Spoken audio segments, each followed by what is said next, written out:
Good morning class. Hindi की studio में आप सबका बहुत बहुत स्वागत है बच्चों। आज हम सब कक्षा 7 की पाठ्य पुस्तक बसंत भाग 2 में पाठ 9 चिड़िया की बच्ची के अभ्यास प्रश्नों को करने चल रहे हैं। हम लोगों ने बच्चों अपनी पिछली वीडियो में इस पाठ के को पढ़ लिया था, इस पाठ के प्रश्न उत्तर को भी किया था और आज की वीडियो में हम लोग कहानी से आगे जितने भी प्रश्न हैं हम लोग उसको हल करने जा रहे हैं। तो पेज नंबर 73 यानी 73 पे हमारा ये प्रश्न दिया हुआ है। तो आप लोग अपनी कॉपी पर निकाल लीजिए और मेरे साथ इस प्रश्न उत्तर को करिए। ठीक है बच्चों हम लोग पाठ का पुनरावृत्ति कर रहे हैं। हम लोग पाठ को पहले भी पढ़ चुके हैं, इसके क्वेश्चन आंसर कर चुके हैं। इस पाठ को लिखा है जैनेन्द्र कुमार ने। किसने लिखा है बच्चों? जैनेन्द्र कुमार ने। जैनेन्द्र कुमार हिंदी साहित्य के एक कहानीकार हैं, लेखक हैं, जिन्होंने बहुत अच्छी अच्छी रचनाएं की हैं। ठीक है, तो आइए हम लोग कहानी से आगे पाठ में देखेंगे कि क्या प्रश्न पूछ रहा है कि इस पाठ में बच्चों हम लोगों ने क्या पढ़ा था कि एक चिड़िया की बच्ची होती है और माधवदास एक बहुत संपन्न व्यक्ति होते हैं। उनके पास धन संपदा की कोई कमी नहीं है, सब कुछ उनके पास भरा पूरा है। लेकिन जब वो चिड़िया की बच्ची आती है, उनके बगीचे में बैठती है एक दिन, तो वो उन पर मोहित हो जाते हैं माधवदास। और इतनी संपदा रहने के बावजूद उनका जो जीवन होता है वो वीरान होता है। उनकी कोठी एकदम सुनसान होती है, उनसे बात करने वाला, उनका मन बहलाने वाला कोई नहीं होता है। तो वो चाहते हैं कि चिड़िया की जो बच्ची है वो रह जाए वहीं पे उनके पास और उनका मन बहलाए। लेकिन चिड़िया की बच्ची लगातार रट लगाई होती है कि मुझे अपनी माँ के पास जाना है, क्योंकि उसके लिए उसकी माँ ही सबसे बड़ा धन है। माधवदास अनेक प्रलोभन देते हैं, लालच देते हैं कि चिड़िया की बच्ची किसी तरह यहाँ रुक जाए। बोलते हैं कि मैं तुम्हें सोने का पिंजरा बनवा के दूंगा और अनेक सुख सुविधाएं प्रदान करूंगा। लेकिन चिड़िया की जो जाति है वो सोने का महत्व ही नहीं जानती। वो बोलती मैं सोने को नहीं जानती क्या होता है। तो यही बातचीत में फिर माधवदास अंत में अपने नौकर को इशारा करते हैं कि उसको पकड़ने के लिए, लेकिन वो तभी फुर से उड़ जाती है और डायरेक्ट जाके अपनी माँ की गोद में सुबह के रोने लगती है। तो इस कहानी से हमें ये पता चलता है कि हमारे पास अनेक सुख सुविधा होने के बावजूद हम प्रकृति को अपने कब्जे में नहीं कर सकते, प्रकृति का जो नेचर है। और दूसरी तरफ हमें ये सीख मिलती है कि माधवदास के लिए धन सबसे ज़्यादा अधिक प्रिय है, वो उसको महत्वता देते हैं। लेकिन जो चिड़िया की बच्ची है उसके लिए उसका धन उसकी माँ ही है।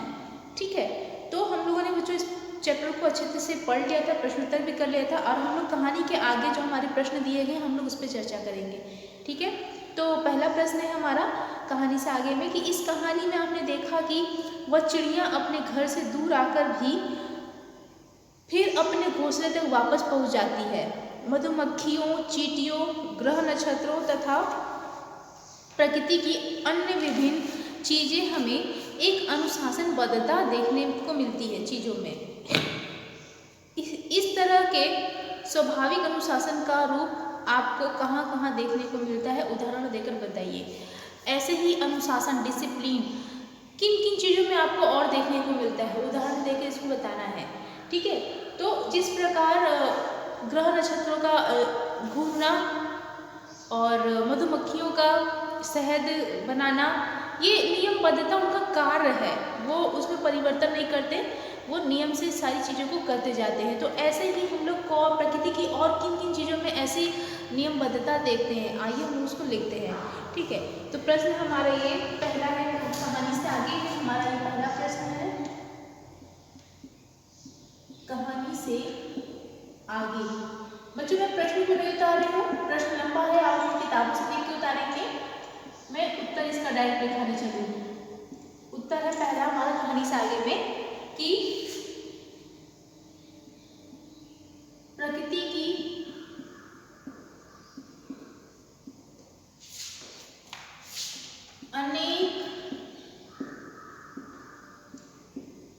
अनेक चीजों में हमें नियमबद्धता या अनुशासनबद्धता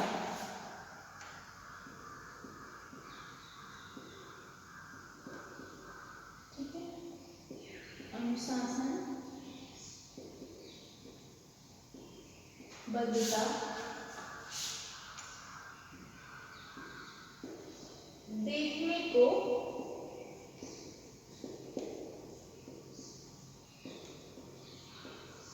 मिलती है। ठीक है, मिलती है। जैसे किसमें किसमें मिलती है? जैसे बच्चों पृथ्वी का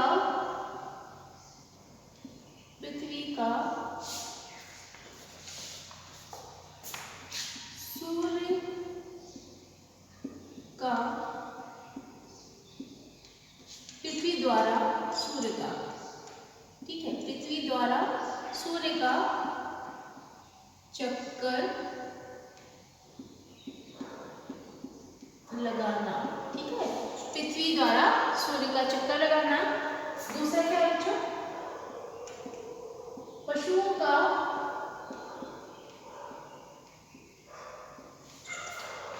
पशुओं का चलकर शाम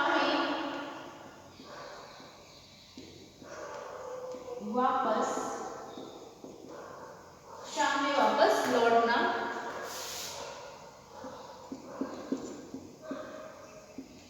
और क्या होता है बच्चों? और भी अनेक चीजें हैं, जैसे ऋतुओं का बदलना, यानी मौसमों का, ऋतुओं का बदलना। ठीक है, मौसम का बदलना। और सूर्य का प्रतिदिन करना, सूर्य का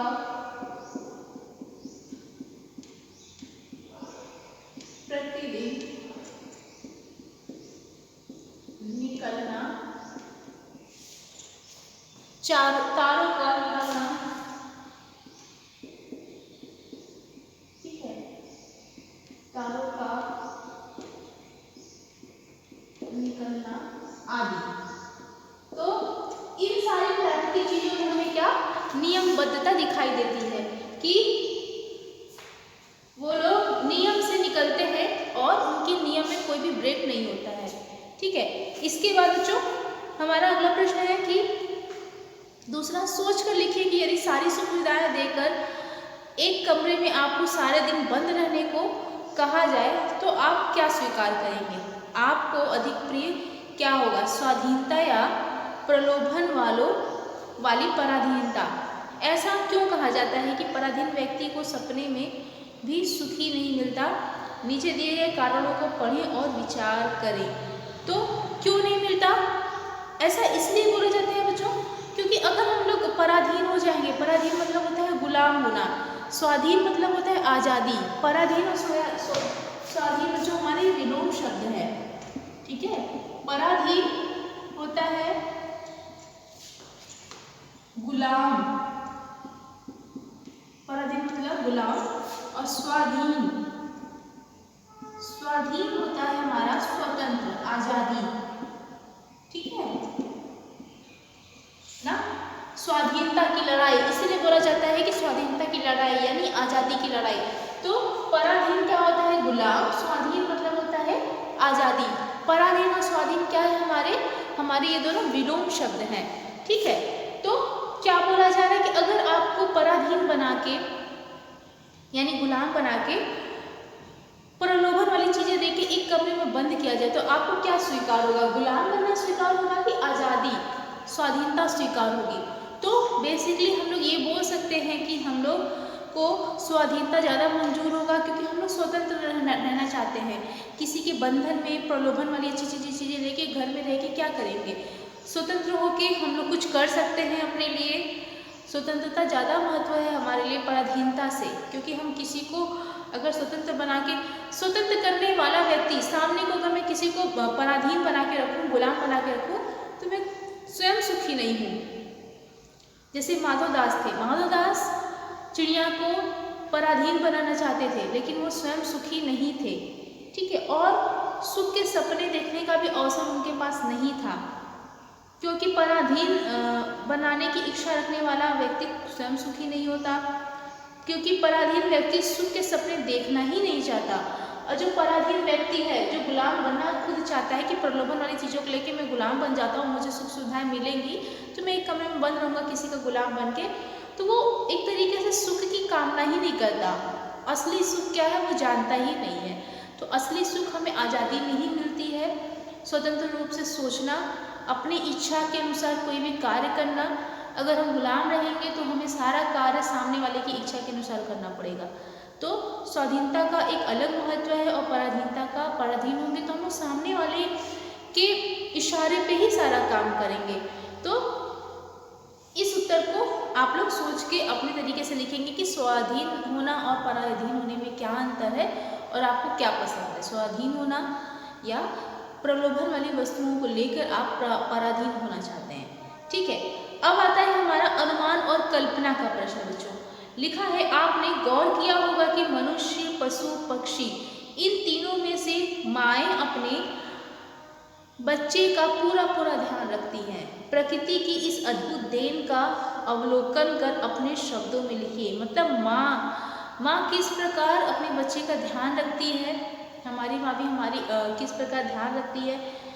पशु, मनुष्य की माँ किस प्रकार अपने बच्चे का ध्यान रखती है। पशु और पक्षी, इन तीनों का आप अपने शब्दों में लिखेंगे कि किस प्रकार एक माँ अपने बच्चे का ध्यान रखती है। ठीक है, इसके बाद आता है बच्चों भाषा की बात। लिखा है, पाठ में पर शब्द के 3 प्रकार के प्रयोग हुए हैं। कौन कौन से? क लिखा है, गुलाब की डाली पर एक चिड़िया आन बैठी। आन बैठी मतलब आकर बैठ गई है। दूसरा है, कभी पर हिलाती थी। तीसरा है, पर बच्ची काँप काँप कर माँ की छाती से चिपक गई। तीनों पर के प्रयोग 3 उद्देश्य से हुए हैं, 3 अर्थ में हुए हैं। मतलब तीनों पर का जो उद्देश्य है वो अलग अलग है, तीनों वाक्यों में एक ही नहीं है। ठीक है, इन वाक्यों के आधार लेकर आप भी पर का प्रयोग ऐसे 3 वाक्य बनाइए जिसमें अलग अलग उद्देश्य के लिए पर का प्रयोग हुआ हो। तो आइए हम लोग 3 वाक्य लिखेंगे जिसमें पर शब्द है वो अलग अलग अर्थ प्रदान करता है या अलग अलग उद्देश्य के लिए उसका प्रयोग किया गया है। तो बच्चों हमारे जो भाषा की बात है, भाषा की बात में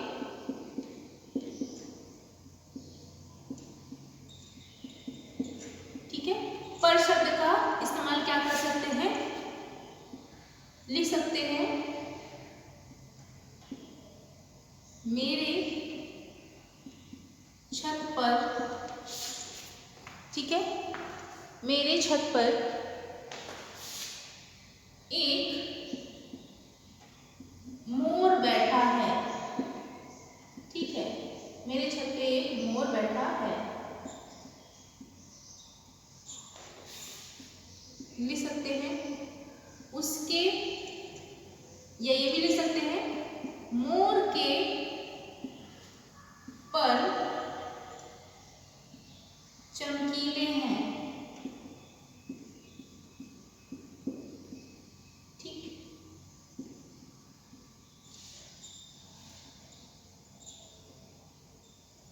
मैं, तीसरा शब्द क्या है, मैं हंस रही थी पर रोहन रो रहा था। मैं हंस रही थी पर रोहन रो रहा था। ठीक है, तो पर का यहाँ शब्द क्या है, लेकिन। लेकिन तीनों पर का हम लोगों ने अलग अलग अर्थ उद्देश्य से हुआ है। जैसे मेरे छत पर एक मोर बैठा है, यहाँ पर मतलब ऊपर, छत पर एक मोर बैठा है, मोर के पर चमकीले हैं। पर मतलब पंख भी होता है, तो यहाँ पे मोर के जो पंख है वो चमकीले हैं।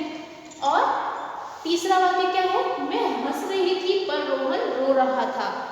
पर मतलब लेकिन, पर का अर्थ कभी कभी हम लेकिन से भी लगाते हैं। मैं हंस रही थी लेकिन रोहन रो रहा था। तो हम लोग ऐसे शब्दों को भी, वाक्य को भी लिख सकते हैं।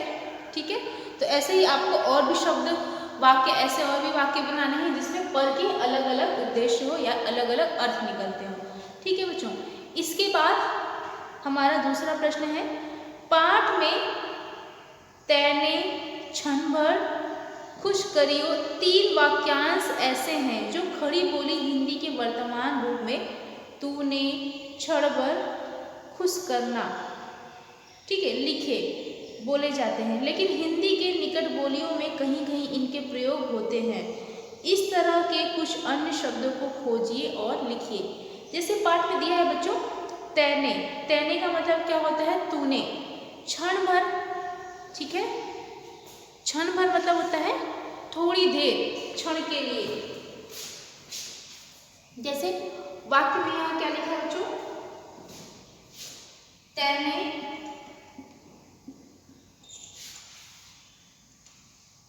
मैं इसको इरेज कर देती हूँ।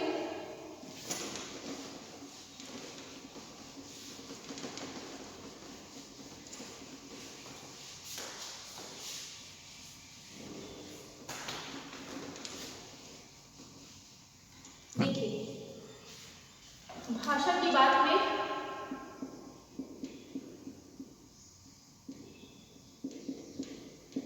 ठीक है, दूसरा प्रश्न है, क्या लिखा है पहले? तैने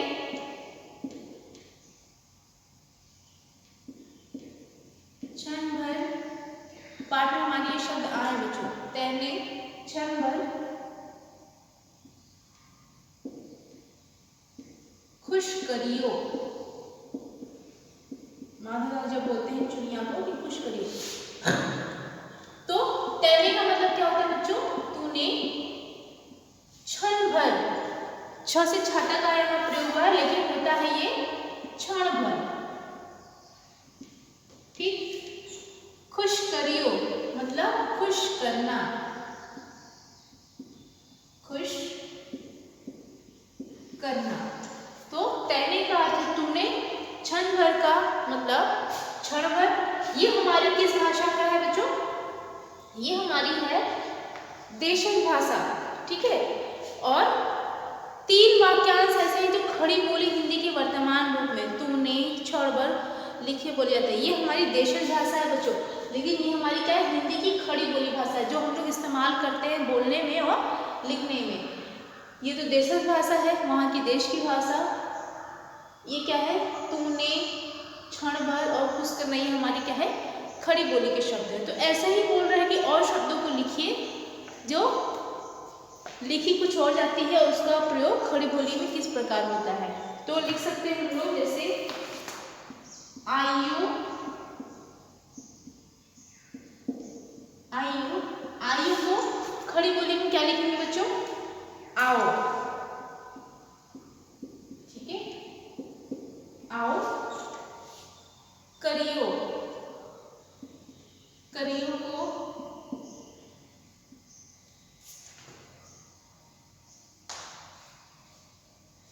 को लिख सकते हैं करना, ठीक है। दियो, दियो को लिख सकते हैं देना, ठीक है। तो ये हमारे जो शब्द है बच्चों, ये हमारे खड़ी बोली के शब्द हैं। खड़ी बोली जो लोग बोलने और लिखने में इस्तेमाल करते हैं, हिंदी की खड़ी बोली, ठीक है, हिंदी की खड़ी बोली। और ये हमारे जो शब्द हैं बच्चों, इधर जितने भी शब्दांश हैं, ये हमारे देशज, देशज शब्द या देशज भाषा, ठीक है, देशज शब्द हमारे वो हैं। तो इस प्रकार बच्चों हम लोगों ने इस पाठ के प्रश्न उत्तर को किया। इस पाठ में हमने क्या पढ़ा कि किस प्रकार एक चिड़िया के माध्यम से लेखक ने ऐसे मनोभाव को प्रस्तुत किया है जहाँ पे माँ की तुलना एक संपन्न व्यक्ति के प्रलोभन से की गई है, कि किस प्रकार वो लालच देते हैं, और लेकिन जो चिड़िया की बच्ची होती है वो उनके लालच में नहीं आती है, क्योंकि वो बहुत मासूम होती है और उसके लिए पूरी धन संपदा उसकी माँ ही है, ठीक है। और इस पाठ में हम लोगों ने बच्चों यहाँ पे एक प्रश्न और पूछा था कि आप इस पाठ का क्या शीर्षक देना चाहते हैं। अगर आपको शीर्षक दिया जाए तो क्या देना चाहेंगे? तो इस पाठ का हम लोग ये भी शीर्षक दे सकते हैं कि चतुर चिड़ियाँ भी दे सकते हैं, ठीक है। और माँ का महत्व इस पाठ के शीर्षक को दे सकते हैं। तो ये आप अपने अनुमान और कल्पना पे इस पाठ का शीर्षक दे सकते हैं, ठीक है बच्चों। तो इसके साथ बच्चों हमारा ये पाठ अब समाप्त होता है। अब हम लोग अपनी अगली वीडियो में पाठ 10 अपूर्व अनुभव पाठ का अध्ययन करेंगे। तब तक के लिए बच्चों धन्यवाद।